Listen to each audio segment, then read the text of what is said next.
Hello, I'm Chuck Smith. And I'm Carol Matriciana. Welcome to another edition of the Pagan Invasion.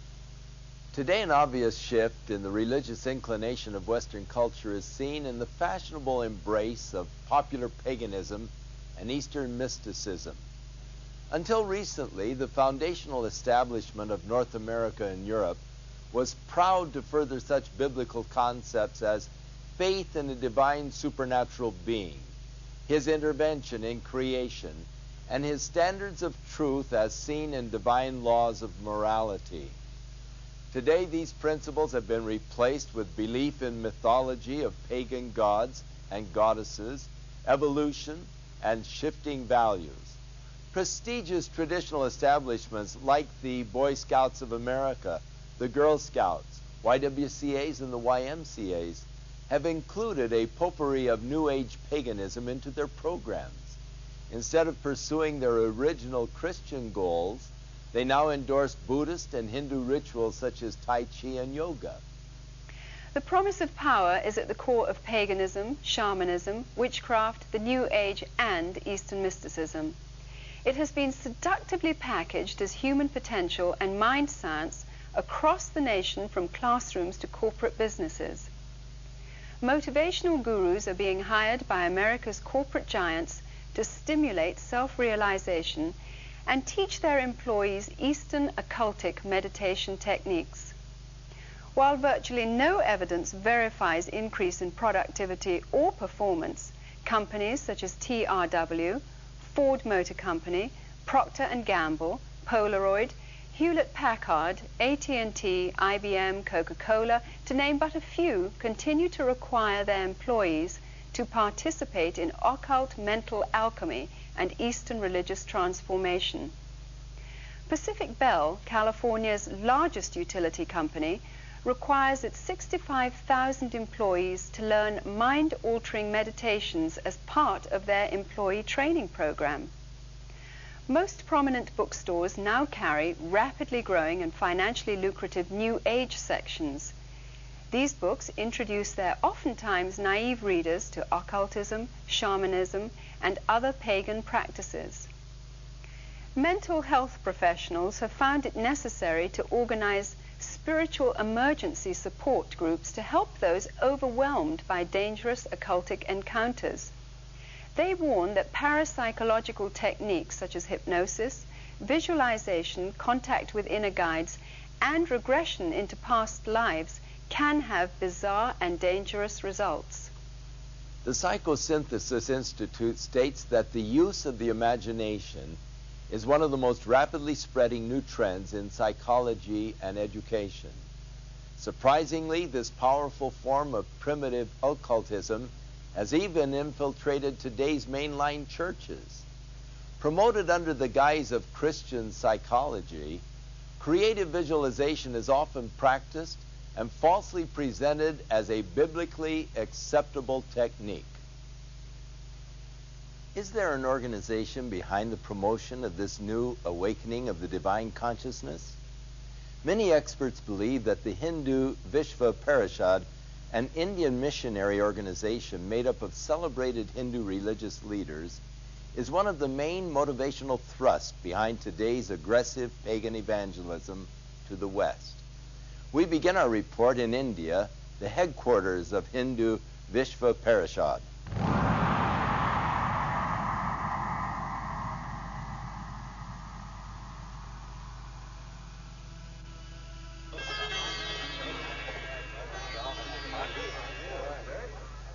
Once a religion for Indians alone, Hinduism has become radically evangelistic through adopting the principles of Christian missionaries who introduced cultural and social reforms in India. In 1966, at an international Hindu conference, leading Hindus planned a strategy to convert the world.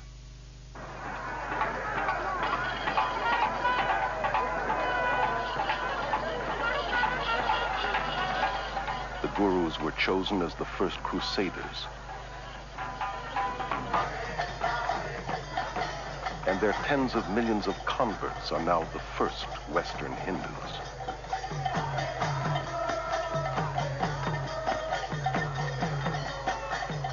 At the World Congress of Hinduism in 1979, a spokesman declared that our mission in the West has been crowned with fantastic success. Hinduism is becoming the dominant world religion, and the end of Christianity has come near. At the 1981 TM conference in India, a spokesman stated that the entire mission of TM is to counter the ever-spreading demon of Christianity. Behind today's aggressive campaign for world Hindu domination is a secretive organization called the Vishva Hindu Parishad. It is the world missionary organization of Hinduism. Paragraph 4 of its constitution says that its aim is to establish an order of missionaries, both lay and initiate, the purpose of propagating dynamic Hinduism. The Hindu Vishva Parishad magazine clearly states that yoga teachers throughout the world are the front missionaries of the Hindu religion. Western teachers themselves may not realize that they are being used by India's Hindu leaders in this way, but they are. While a guru disciple, Prema Nayak was an accomplished yoga teacher for 10 years. Yoga teachers are blind leading the blind. They themselves do not understand what they're into. They don't have any idea what they're teaching. This is really being used to reach the souls of students and innocent people in this country and other countries who come for an exercise class. As I look back on it, I see it was a subtle infiltrating of my beliefs and ideas. It totally changed my worldview. It gave me little or no moral standards by which to guide my life. I was becoming a Hindu, and it was a very big deception. The Vishva Hindu Parishad's plot to convert the world to Hinduism has created thousands of New Age worldwide networks with tens of millions of converts, all working for a new one-world government. Through the repackaging of yoga, the Western mind is being systematically conditioned to accept a neo-pagan worldview. Combined with New Age thinking, it claims to offer more integrity, selflessness, goodwill, freedom, and says it is the very alternative to Christianity's narrow way. Yoga is really part of our society now. It's being sold everywhere as technique for relaxation, for becoming unstressed, brighter, more beautiful. The self-centered world of glamour promotes yoga, meditation, and visualization techniques as a means to a healthier and more beautiful body, mind, and spirit. Spirituality is in, but with an anti-biblical meaning. Even relaxation has become a spiritual quest for one's so-called full potential through holistic massage, isolation tanks, and hundreds of other New Age techniques. Most of the 2,000 YMCAs across America offer yoga classes, and nearly 2/3 of all universities and colleges make yoga available as part of the curriculum. Many of the people practicing yoga that I have met say to me that they only practice it because of the physical benefits. Any Hindu would tell you, however, that there is no yoga that is purely physical. One of the first things I learned in my teacher's training class was that I must talk to the students about the philosophy behind yoga, that this was just as important as the exercises. I will count. Relaxation at the end of yoga class is really hypnosis, where each part of the body is relaxed. So while they were in this state, I read to them about the Hindu philosophy or something from one of my guru's books, so they got it whether they wanted it or not. Yoga exercises were not designed for physical fitness, but to realign the serpent force within the body, to achieve Godhood, that yoking, which is what yoga means, with Brahman. Anyone interested in physical fitness ought to do exercises designed for that, not yoga. Many hospitals have set up their own yoga and meditation classes to provide stress reduction for patients, doctors, and nurses. Doctors and dentists who wouldn't think of promoting Christianity or Judaism on the grounds that it is religious are unwittingly involving their patients in Hindu practices. The last 2 years I've been working with some German doctors. That was in research of breathing exercises. In our Danish school, we get patients from the doctors, typical with baguette, with nervous symptoms, with high blood pressure, with stress, and so on.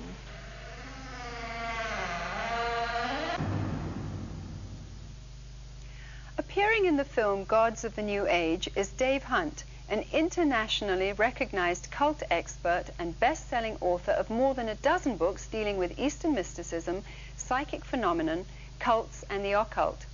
I recently asked him to share his thoughts concerning the spiritual seduction of the West by the East. Dave, could you explain what the Vishva Hindu Parishad is? It's, I would say, the largest missionary organization in the world, whereas the Hindus will not allow, you can't go as a missionary to India, but they send their missionaries all over the world, denying that they're missionaries. And Maharishi Mahesh Yogi, for example, he comes sent by his guru to convert the world to Hinduism. He says it's not religion, it's scientific. It would be like the Pope running around the world saying that instead of representing a church, he represents a group of scientists, you know, headquartered in Rome. That's what these men are doing. Dave, what are some of the conditioning processes that prepared today's society to accept the pagan invasion? I think a disillusionment with materialism, an emptiness within, which is there, the God-shaped vacuum. Unfortunately, they weren't willing to accept it from the Bible, from the Word of God. They were turned off on Christianity, and they turned somewhere else. Just at that point in our society came the drug movement, the psychedelic drugs in particular, which flipped them into this state of consciousness where they made contact with a whole realm of the spirit that they didn't believe existed. And now this became the real world to them. And in fact, it opened the door for the gurus to come from the East with the next step. I talk to parents all the time who say, well, you know, my son was, or my daughter was on drugs, but now they're into yoga, and I don't understand this yoga thing, but thank God at least they're off of drugs. And I say, I'm sorry to tell you, drugs was the kindergarten. Yoga is the graduate school. That's the hard stuff. They can get a lot higher on yoga than they did on drugs, but there is an intimate connection. It's called, there are two words in Greek that are translated sorcery in the New Testament. One of them is magia, you develop magic powers. The other one is pharmakia, pharmacus, from which drugs come. A sorcerer is a person who takes consciousness-altering drugs in order to contact spirit beings to gain supernatural powers. So our society was conditioned in this way. Then along came the Beatles and others like them, who through their music seduced our youth further into drugs. Some of the rock stars called themselves shamans, witch doctors, and through this beat they get into this state and so forth. So our society has been conditioned in many ways to embrace this. And then of course the human potential movement, the idea that we have the power within if we only get into an altered state where we can tap in, learn techniques for tapping this power. So our society has been ripened. We're just ripe for this pagan invasion. Can you explain the difference between biblical counseling and psychology? Well, biblical counseling is based upon the Bible. You counsel someone from the Bible. And the Bible is complete in itself. It claims to have all the answers that we need from a spiritual standpoint. It doesn't offer us mechanical answers for our automobile or medical answers, but it does offer spiritual answers. Now, psychology, Carl Jung said psychology is the study of the psyche, the psyche, the soul. And he said, we don't know what the soul is. So it's another religion. It's an attempt to deal with the spiritual side of man from a humanistic standpoint. It does have its roots in the pagan world, in Eastern mysticism. For example, you can very easily see the connection between Freud's two major theories, the unconscious mind and psychic determinism, that what we are today is caused by the prior experiences of, our childhood. That's what reincarnation teaches. That what's happening to me today, what I am today, is the result of my prior experiences been in a prior life. Very close relationship. So it's only natural then that many psychologists and psychiatrists not only regress you into your childhood, but they now take you right on through the womb into past lives, into reincarnation therapy. The whole idea is to manipulate reality. Now, the difference between that and what the Bible teaches, you're going to have to redefine the Bible. Eve rebelled against God, brought a lot of problems into her life. Well, obviously, the reason she did it was because she was abused as a child. She was raised in a broken home, in a terrible environment. It was her childhood experiences, Not so. Or Satan, who rebelled against God in Isaiah 14. His problem was he had a bad self-image, low self-esteem. Not so. So I would suggest that if anyone has a solution to human behavior and the evil that comes into our lives and the frustration and the unhappiness and the fears and so forth that doesn't fit the case of Satan or it doesn't fit the case of Eve, who was raised in a paradise, they don't have the right solution. And unfortunately, Christians today are embracing something that they add to the Bible that comes out of Eastern mysticism, it comes out of paganism, it comes out of the occult. It comes from godless anti-Christians, and they're now somehow joining Freud with Christ, Carl Rogers and Maslow and so forth, for a new kind of therapy, a new kind of counseling that mixes the Bible in with humanistic psychology. Many doctors and nurses today are obliged to pursue folklore and shaman medical techniques labeled as scientific. In Britain, government-financed national health doctors advocate the practice of transcendental meditation instead of conventional medicine.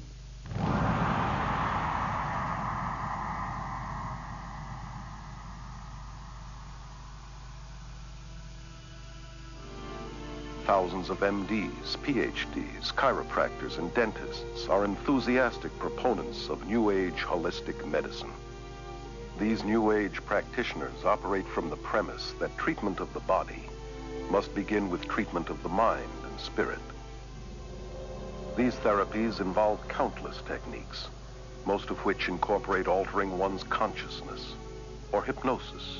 Always part of the occult, hypnosis has become the main bridge between Hinduism and modern science. Hypnosis creates the same states of consciousness that you experience under drugs and in yoga.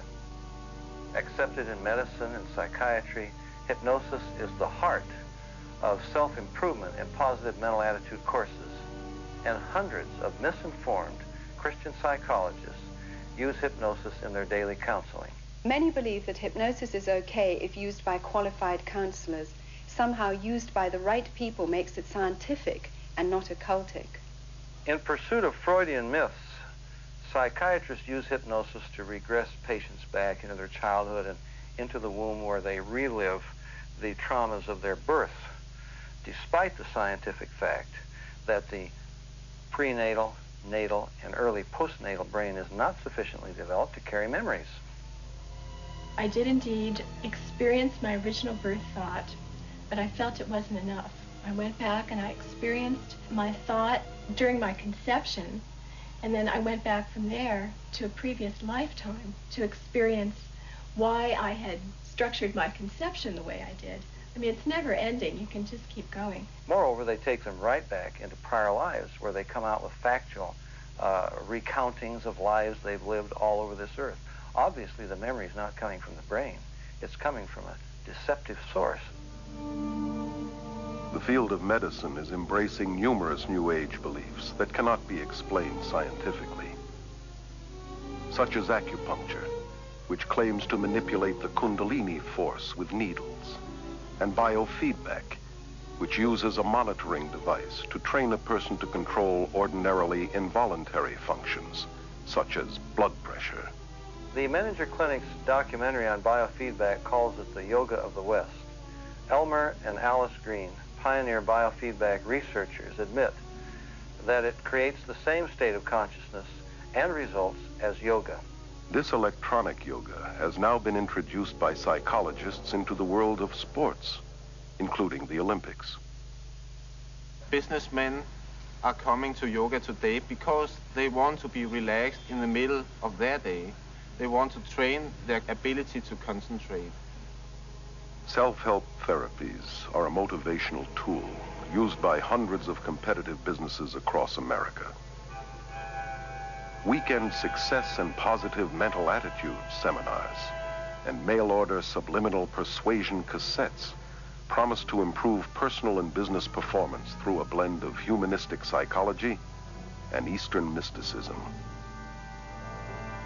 One such course, called New Age Thinking for Developing Your Full Potential, has changed thousands of lives for such prestigious clients as the IRS, CIA, U.S. Army, Navy, and Air Force, NASA, General Motors, IBM, Xerox, Rockwell International, Bell Telephone System, Bank of America, and scores of police and fire departments.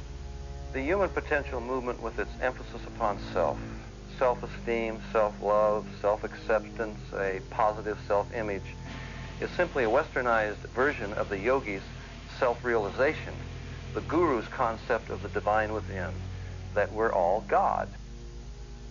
Rolling Thunder, the Shoshone Indian medicine man, has said, scientists will eventually discover what pagans have always known. That's exactly what's happening through the invasion of Eastern mysticism into the West. Many leading scientists have enthusiastically embraced Eastern mysticism in recent years. Hinduism, which claims to be the oldest religion, is being deceptively packaged as the new science. And a lot of the East is very seductively packaged. It's put over very carefully so that they don't stress the religious side, they'll put the scientific. They don't stress the spiritual side, they'll put the physical fitness or whatever.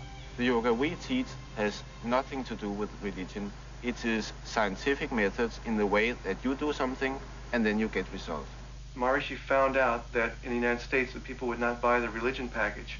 So offered the scientific package, started getting scientists involved, started to do experiments on meditators such as the breath rate, the brainwave patterns, etc.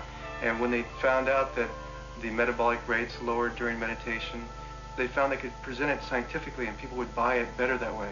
Even as teachers, we were taught the puja ceremony. We were bowing down to Hindu gods, and yet we didn't really feel we were teaching a religion.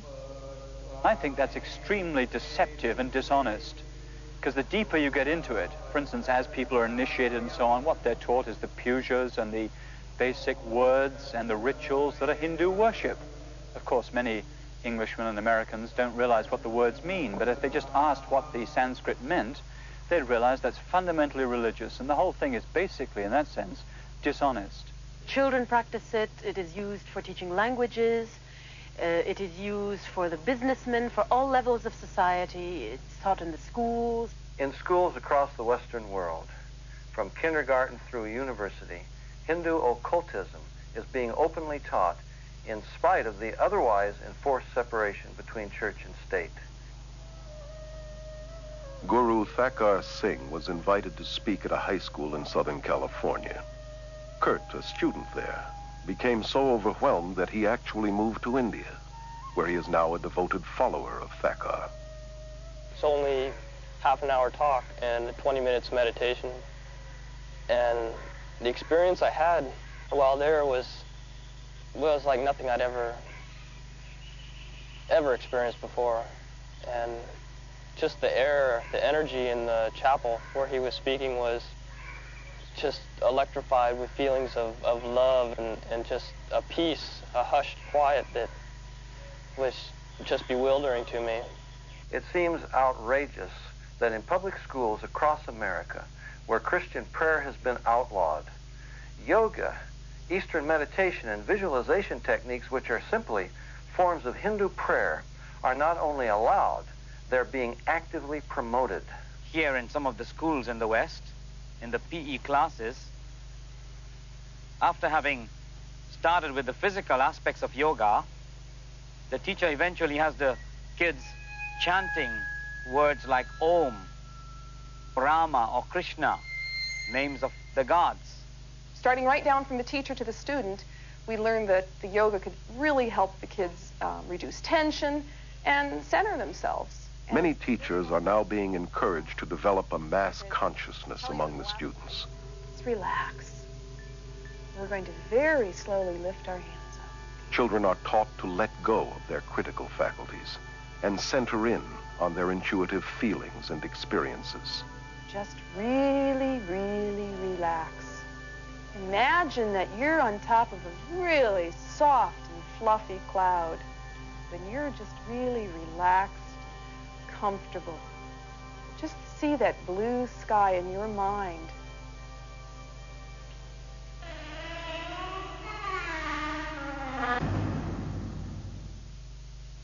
Visualization is an important pagan concept and technique. This is being used by seminaries and pastors today. Can you make any comments on this? The most powerful occult technique is visualization. Now, there's nothing wrong with visualization if I'm reading a novel and I see the scene that the novelist is painting in his rich descriptive language, or if I'm planning a house and we're visualizing the way the rooms will be laid out, or I'm seeing in my mind the vacation spot where I was last year or whatever. There's a legitimate use to visualization. But if I think that I can create reality with my mind, or that I can make contact with God by visualizing, that is called divination in the Bible. That is the fastest way to step into the occult, and all the occultists recognize it. And we are being taught in the church today to go back in the past. We're going to heal these hurts from your childhood. We'll go back in the past and visualize yourself as a child, see Jesus coming alongside of you, and so forth. Or you want to get in touch with Jesus, there are prayer techniques now, two-way dialogue with God. You visualize God, or you focus on this image, it will speak to you.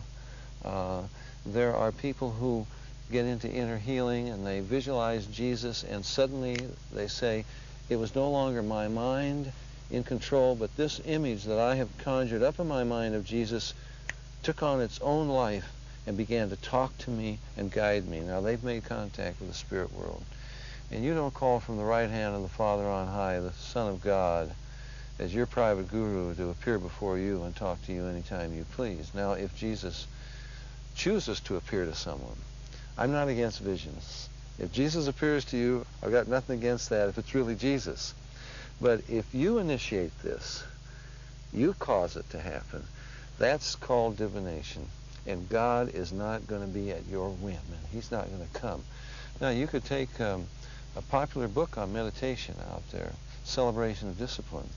And in it, I think around page 15, the author, he talks about John was in the Spirit on the Lord's day at the beginning of Revelation, and then he says, could it be that John was schooled in a way of making contact that we have lost and we now need to recover?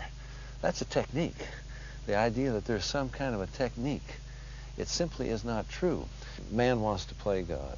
Oh, sure, he says he wants God to help him, but he wants God to bless his plans. Even for many of us who call ourselves Christians, prayer is a religious technique to get our own way. We set our sights on what we want, and we spend the sweet hour of prayer trying to talk God into working it out for us. And if somebody comes along who offers a technique in how to get God to do it, get what we want, that's rebellion, really. The gospel, Jesus said, except you deny self, take up the cross and follow me, you can't be my disciple. Yoga is self-realization, human potential. This whole pagan invasion teaches me to realize my powers, the potential that I have within. And so all religion, unless it is submission to Jesus Christ as Lord, is really rebellion against God. It's trying to find a God that I can mold into my image, and a God who will bless my plans, and a God who will do what I want him to do. Dave, can you talk about how the entertainment industry is promoting pagan ideas? I think the most powerful medium for manipulating our thinking is films, television, and we're getting it all the time there. Films that give you the idea that you can contact the dead, very appealing, like Ghosts, the #1 money maker of 1990 in the United States. That when you die, you don't really die, but you move on into graduate school to continue to learn your lessons, and you can be sort of a spirit guide. I mean, you had the same idea in Star Wars. When Obi-Wan died, he became the spirit guide for Luke Skywalker and communicated with him and so forth. This is a pagan idea.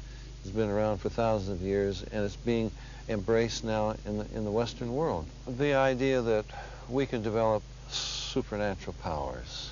Again, back to creating reality with our mind, back to the lie of the serpent in the garden, that I can become a god on my own. Now, it's in children's cartoons, from the Smurfs to Masters of the Universe.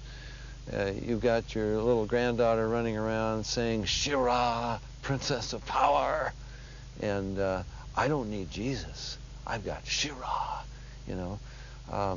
Now, in one sense, you could say, well, this sort of thing has been around forever, fairy tales and so forth. There's a big difference today. When I was a boy growing up and I read Buck Rogers and Flash Gordon, it was fantasy. Today, that's no longer the attitude of our young people, for one good reason. Science fiction proved to be predictive, prophetic. The H.G. Wellses and the science fiction writers from the past were prophets. When I grew up and I read about space travel and all this kind of stuff, you know, television, etc., we laughed at it.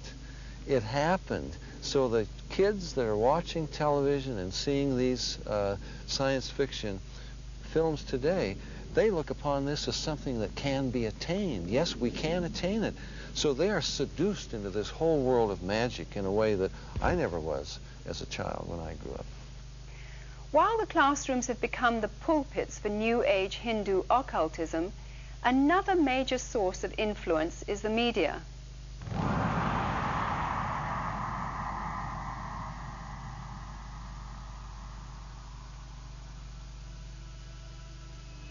One of the ways that the consciousness of the masses can most powerfully be influenced is through the mass media, which is increasingly being used for promoting Indian consciousness. The film Gandhi was probably the most effective piece of Indian propaganda to invade the West. It was a political advertisement controlled and heavily financed by the Indian government and promoted by the peace movement. It propagates a false message of Hindu religious tolerance and non-violence. Historical accuracy was discarded. Gandhi was no different from most gurus today in that he was a sexual pervert and was certainly not the non-violent, peace-loving man as demonstrated in his racial killings of blacks in the Kafir Wars in South Africa. The most important message of the film was that Gandhi was one of the first gurus to link Christianity and Hinduism to form one package, a new religion. I consider him to be one of the fathers of the New Age movement. So many of the most popular films today, like Close Encounters, Poltergeist, E.T., Return of the Jedi, Star Wars, are all based upon Hinduism. For example, the Force has a dark and a light side. That's black magic and white magic. The doorway into the occult is an altered state of consciousness. This is the way that Obi-Wan initiates Luke into the Force. He has him working a laser sword. He says, "Luke, your problem is you're trying to think." He puts a visor over his face so he can't see, and he says, "Luke, you got to tune it out and let the Force take over." That's an altered state of consciousness. In The Empire Strikes Back, Yoda is a yogi. He's got Luke standing on his head going through various contortions to develop the mind power to raise his spaceship out of the swamp. And when Luke can't do it, Yoda does. And Luke looks on and says, I don't believe it. And Yoda says, that's your problem. In other words, it's all in the mind. If you would only believe, it would happen. A child can understand the dark and light side of the Force. And to understand the Force is to understand basic Hinduism. George Lucas, creator of the Star Wars series, is in real life a devout believer in the Force, which he says can enable anyone to read minds, see past and future events, levitate, and plug into a nether world of psychic energy. We are raising an entire generation of children under the bombardment of cartoons and television shows and fantasy role-playing games and movies that are telling them that the occult and Eastern philosophy is a wonderful thing, not something to be afraid of, not something ugly and fearful, but something beautiful with the darling reptilian creatures with the great psychic powers that are drawing these children into an acceptance of things that are dangerous beyond anyone's comprehension. The minds of children are being trained in the use of the supernatural and taught the principle of creating what seems like reality through Hindu psycho-spiritual techniques of mind power. Dungeons and Dragons, for example, requires participants to mentally murder, rape, torture, and otherwise commit mayhem with the aid of occultic powers. In at least one popular game, Hindu deities like the goddess Kali are invoked. Hindu religious techniques, including repeated chants, visualization, and casting spells, are used to overcome enemies. For you students who are new to our fantasy games class today, we're going to be playing Dungeons and Dragons, and I'd like to talk about a few of the advantages of using Dungeons and Dragons in a classroom. You may be wondering why you get to play games in school time. These games are used in gifted children's programs throughout the United States. A clear majority of state-supported schools and colleges incorporate them into their curriculum. And we call this an integrated curriculum. You guys are kind of familiar with that. You may encounter some violent creatures on the way, but the object is to be able to dispose of this ring that is the symbol of evil in the kingdom of Middle-earth.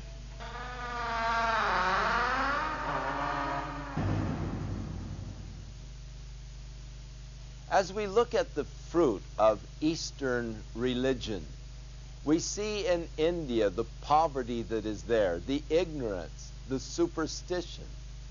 It seems just totally unthinkable that in our Western culture that has been so blessed because of the Christian influence, that we would leave the Christian influence and begin to embrace the religious thoughts and ideas of the East.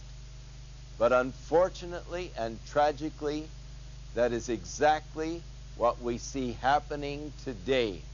As in the church, people are being encouraged to visualize the things that they want.